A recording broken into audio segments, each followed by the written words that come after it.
WB good নিউজে সকলকে জানাই স্বাগতম। সভা কেন্দ্র যাদবপুর। বর্তমানে সংসদ রয়েছেন মিমি চক্রবর্তী। এই আসন থেকে 2024 সালে মিমি চক্রবর্তী এবং সুজন চক্রবর্তী প্রার্থী হলে 2024 সালে ফলাফল কী হতে পারে এবং বিজেপির অবস্থা কেমন থাকবে, যাদবপুরের জনগণ কি বলছে। যাদবপুর লোকসভা কেন্দ্রের মানুষজনদের 3টি প্রশ্ন করেছিলাম, তার উত্তরে মানুষজন কি জানিয়েছে। তো আজকে আমরা দেখে নেব 2021 সালের বিধানসভা নির্বাচনের ফল অনুযায়ী কোন প্রার্থী এগিয়ে রয়েছে 2019 এবং 14 সালের ও 2024 সালে কাদের পক্ষে যেতে পারে যাদবপুর লোকসভা আসনটি। প্রথম আমাদের প্রশ্ন করা হয়েছিল যাদবপুর মানুষজনদের 2024 সালে যাদবপুর লোকসভা কেন্দ্রে মিমি চক্রবর্তী এবং সুজন চক্রবর্তী প্রার্থী হলে কোন দল জয়ী হতে পারে। এর উত্তরে মানুষ কি জানিয়েছে দেখুন। 45% মানুষ বলছে তৃণমূল কংগ্রেস জিততে পারে। 44% মানুষ বলছে সিপিএম দল জয়ী হতে পারে এবং 11% মানুষ বিজেপি দল জয়ী হতে পারে।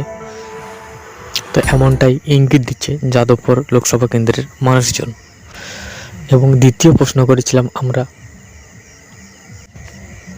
100 দিনের কাজের টাকা না পাওয়ার কারণ কেন্দ্র না রাজ্য, কোন সরকার দায়ী। তার উত্তরে মানুষজন কি জানিয়েছে দেখে নিই।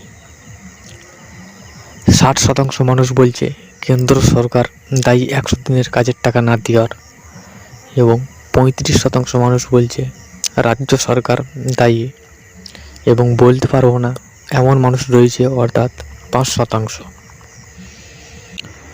এবং আমরা তৃতীয় প্রশ্ন করেছিলাম রাজ্যে যে ইডি সিবিআই এবং সিবিআইয়ের ফলে কোন দল লাভবান হবে। 40% মানুষ বলছে সিপিএম দল অর্থাৎ লাভবান হতে পারে। 35% মানুষ বলছে বিজেপি দল লাভবান হতে পারে এবং বলতে পারবো না বলছে 25% মানুষ।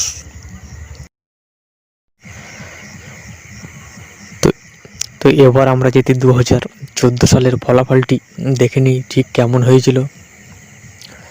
2014 সালে সৌগত বোস ভোট পেয়েছিলেন 5,84,244টি এবং 45.92% এবং 3-3.92% ভোট হারিয়েছিলেন সৌগত বোস।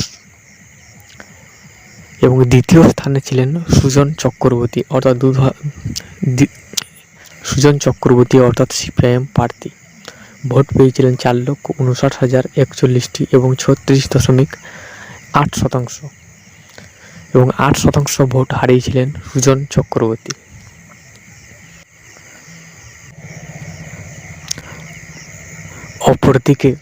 অপরদিকে বিজেপি প্রার্থী স্বরূপ প্রসাদ ঘোষ ভোট পেয়েছিলেন 1,55,511টি এবং 12.22% এবং 10% ভোট প্লাস খেয়েছিলেন, অর্থাৎ ইনক্রিজ করেছিলেন 2014 সালে।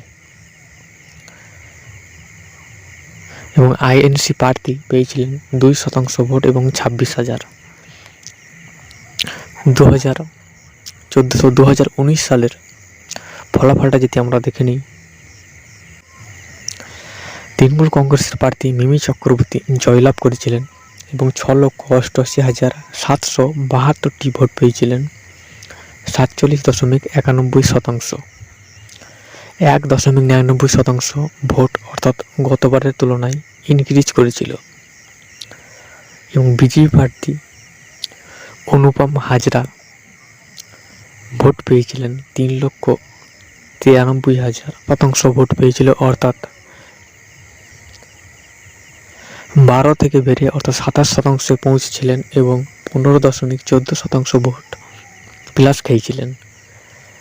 এবং সিপিএম প্রার্থী বিকাশ রঞ্জন ভট্টাচার্য তৃতীয় স্থান অধিকার করেছিলেন এবং 15% ভোট হারিয়েছিলেন।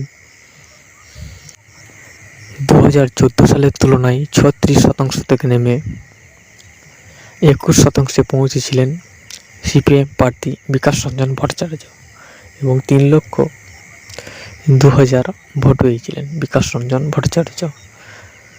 তো মিমি চক্রবর্তী বেশ ভালো ব্যবধানে জয়লাভ করেছিল 2019 সালে। তো এই অনুযায়ী কোন প্রার্থী এগিয়ে রয়েছে, তো আমরা প্রথমেই দেখে নেব ভাঙড় বিধানসভা কেন্দ্র। ভাঙড় বিধানসভা থেকে 2021 সালে জয়লাভ করেছিলেন নওশাদ সিদ্দিকী আইএসএফ প্রার্থী।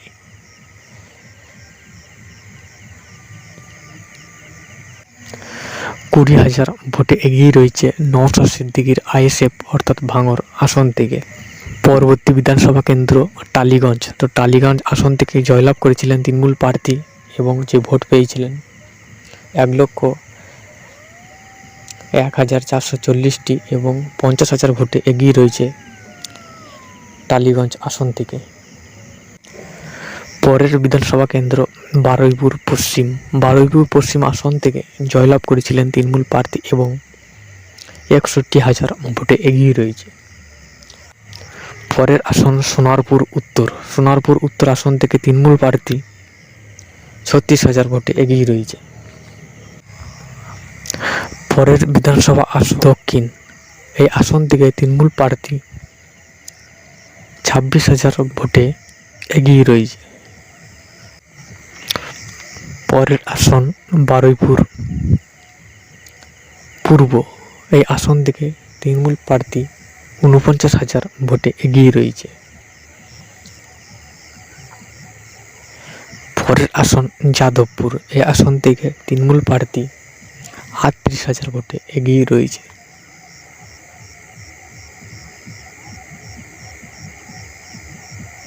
শতাংশ এবং 25% অর্থাৎ এই আসন থেকে জয়লাভ করেছিলেন এআইটিসি।